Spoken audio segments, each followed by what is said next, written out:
دادگاه ولایت کرگان روسیه روز 21 ایول سال 2022 دو شهروند تاجیکستان سیاد میرزاجانوف و ظفر محمدیف سال تولد هر دو 1998 را بر اساس قسم 3 ماده 3 قسم 4 ماده 228 و ماده 317 کودکس جنایتی روسیه در کوشش به فروش برآوردن مواد مخدر و سوء قصد به جان دو کارمند پلیس گناهکار شناخت.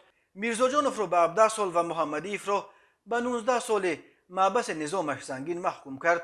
دادگاه همچنین دعوای یکی از پلیس‌های هنگام بازداشت میرزاجان و محمدیف زخمی شده را قانع گردانده، همچون تاوان ضرر به این افسر پلیس میرزاجانوف را به پرداخت 200,000 روبل و محمدیف را به پرداخت 1,000,000 روبل موظف ساخت. دو افسر هنگام بازداشت این زادگان تاجیکستان دستگیر شده را با فرمان پرزیدنت روسیه ولادیمیر پوتین مدال‌ها برای کارنمایی در حفظ ترتیبات جمعیتی سرفراز گردانیدند و این مدال‌ها را یک روز قبل از اعلان حکم سیاد میرزاجانوف و ظفر محمدیف سردار پلیس ولایت کرگان جنرال دیمیتری سوینوف خودش شخصا به سیواستیانوف و پاسپیلوف سپرد. بر اساس ماده پرونده صبح 15 سپتامبر سال 2021 تقریبا ساعت 8:30 دقیقه افسران پلیس سیواستیانوف و پاسپیلوف در نزد بنای رقم 31 در محله سیوم در نویه زازیورن شهر کرگان تصادفاً دو مرد را دیدند که چیزی را در پنهانگاه رست میکردند. کارمندان پلیس به پیش این دو نفر آمده حجت خدمتی خود را نشان دادند و امر دادند که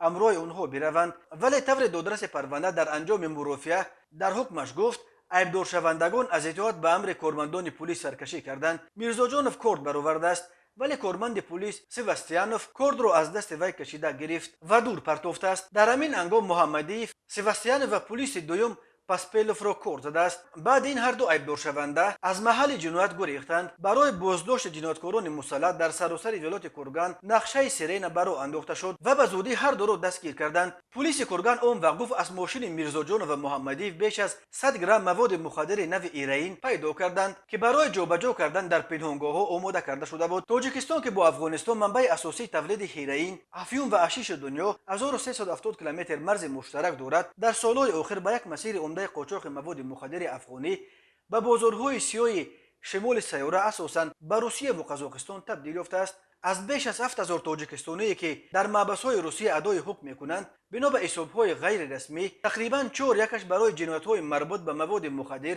زندانی شدند.